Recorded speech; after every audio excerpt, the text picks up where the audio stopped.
What's going on, everybody? Cleepus Tech here, coming back at you with another video. In this video, we're going to be comparing the Samsung Galaxy A13 5G to the Samsung Galaxy A23 5G. Now, these are both two really affordable 5G phones, and as their names suggest, the Samsung Galaxy A23 5G is a bit of a step up from the A13 5G, so in this video, we're going to be going over their differences to give you a better idea of which phone makes more sense for you. Now, before we go any further, as always, I do want to remind you to hit that subscribe button, and if you want to learn more about either of these phones individually, I will be linking to several other videos about them in the description, as well as some information about pricing, availability, and some of my favorite smartphone accessories. But with that being said, let's get into it. So with the Samsung Galaxy A13 5G, we're getting a 6.5-inch 90Hz PLS TFT display with a resolution of 720p, a PPI of 270, an aspect ratio of 20:9, and an 81.1% screen-to-body ratio. With the Samsung Galaxy A23 5G, we're getting a 6.6-inch 120Hz PLS LCD display with a resolution of 1080p, a PPI of 400, an aspect ratio of 20:9, and an 82.5% screen-to-body ratio. So for the most part, these displays are pretty similar, and because the phones themselves have a pretty similar design, at first glance they may almost even look the same. But that being said, the Samsung Galaxy A23 5G does have a significantly better quality image. With a 1080p resolution, the image is going to be much sharper, which tends to be a good thing when you're consuming a lot of content. And at 6.6 inches versus 6.5, while the size difference isn't huge, it still is there, and the A23 5G is technically a little bit larger. In addition to this, with a 120Hz refresh rate versus 90, although this is a pretty subtle difference, with the A23 5G the movement on the screen is going to be a little bit faster and smoother. So if you're doing something like watching a video or playing a game with a lot of motion on the screen, and when you're just using the phone in general, it is going to feel a little bit more premium. But keep in mind, even with a 90Hz display, the Samsung Galaxy A13 5G still does have an above average refresh rate, so you're not going to get a bad experience with this phone either. But overall, I would say mainly because of the 1080p resolution, the Samsung Galaxy A23 5G will be a better choice if you're consuming a lot of content. Now, both phones have 64GB of internal storage with microSD card expansion, so while in my opinion it's not really ideal, especially if you're more of a power user, 64GB is definitely acceptable, and for the average user, as long as you're mindful of what you're putting on your phone, it should be at least okay. And of course, again, these phones both do have microSD card expansion as well, and this is great if you want to offload stuff like photos and videos. Now for security features, both phones have Face Unlock, and they both have fingerprint scanners right here on the power keys. Again, despite being completely different devices, the actual physical design here is pretty much identical. But that being said, starting with the A13 5G, let's give these fingerprint scanners a try and see how well they work.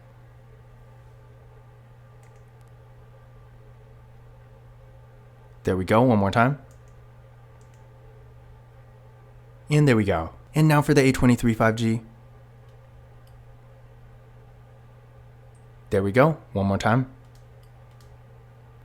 And there we go. So as you can see there, both fingerprint scanners worked real well, no issues at all. And again, remember, both phones also do have Face Unlock, so if you want to use that instead, you always can. Now taking a look at the camera setups here, we got pretty much the exact same design for the front-facing camera. With the A13 5G, it's 5 megapixels and 8 megapixels with the A23 5G. Then on the back, with the A13 5G, we got a triple camera setup with a 50 megapixel main camera, a 2 megapixel macro camera, and a 2 megapixel depth sensing camera. And then we got a quad camera setup with the A23 5G with a 50 megapixel main camera, a 5 megapixel ultra wide camera, a 2 megapixel macro camera, and a 2 megapixel depth sensing camera. So in general, as far as features go, both phones are at least pretty good, but the Samsung Galaxy A23 5G clearly has an advantage since this phone does have an ultra wide camera and the A13 5G doesn't. In addition to this, as far as quality goes, while neither phone is going to be nearly as good as something like a Samsung Galaxy S22 Ultra, for example, or even a higher end A-series phone like the A53 5G, both phones will take pretty good photos. And if you're just taking a few nice photos here and there, maybe to share on social media for example, and you want them to look good but you don't need the absolute top of the line quality, you really won't go wrong with either phone. But that being said, between the two, the Samsung Galaxy A23 5G does have significantly better photo quality, so if you're really taking a lot of photos, you want a wider variety of features, and you just want better photo quality, then again, the A23 5G will be a better choice. But that being said, if you are more of a casual camera user, the A13 5G will still be perfectly fine. But that being said, keep in mind, if you want to see some actual photo and video samples from these phones, I have made dedicated camera reviews for both of these phones, which I will be linking to in the video description. Now, as far as RAM and processor go, both of these phones are getting 4GB of RAM. With the Samsung Galaxy A13 5G, we're getting the MediaTek Dimensity 700 5G processor, and with the Samsung Galaxy A23 5G, we're getting the Qualcomm Snapdragon 695 5G processor. Now, in general, despite these phones really only being one tier away from each other, there is a pretty significant difference in performance here. On one hand, with the A13 5G, honestly, the performance here is really barely above your typical entry-level phone. Sure, it's not really a slow phone, especially especially if you're just doing basic activities. But if you're really going to be on your phone a lot, you will notice the A13 5G really isn't very fast. But on the other hand, with the A23 5G, as far as performance goes, this phone honestly rivals a lot of mid-range phones. And if you are going to be on your phone a good amount, doing stuff like web browsing, social media, and even higher performance activities like mobile gaming, you will get a really good experience with this phone. Now, I did run Geekbench 5 benchmark tests on both of these phones, and here are the scores right here. So again, while the Samsung Galaxy A23 5G is still technically only a level above the A13 5G,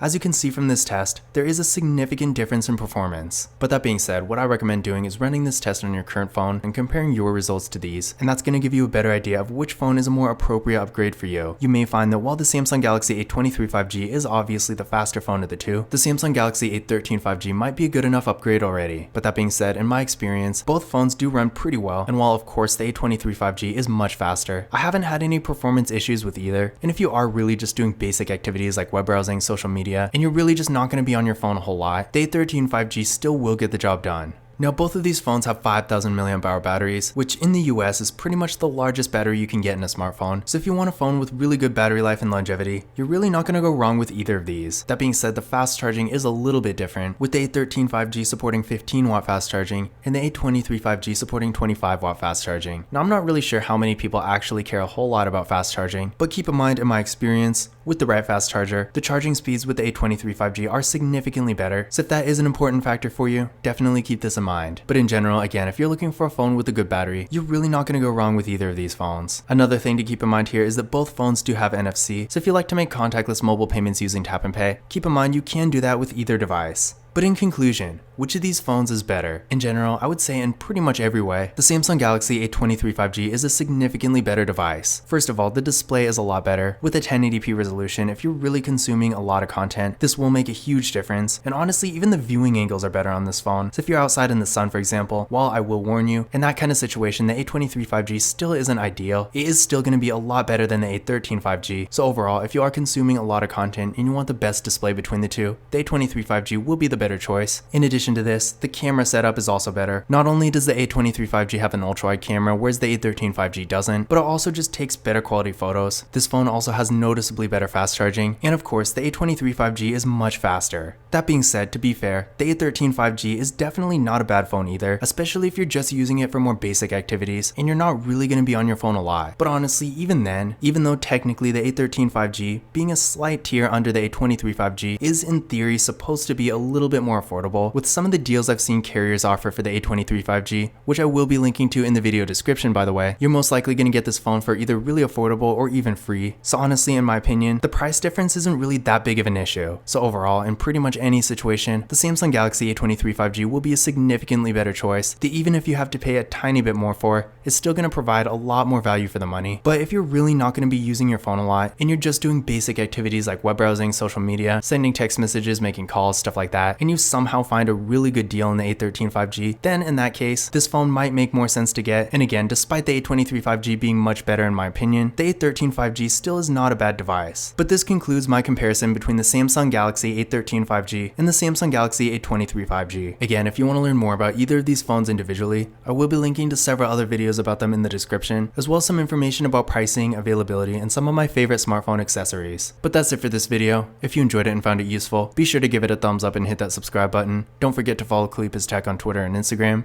And as always, I will see you in the next video.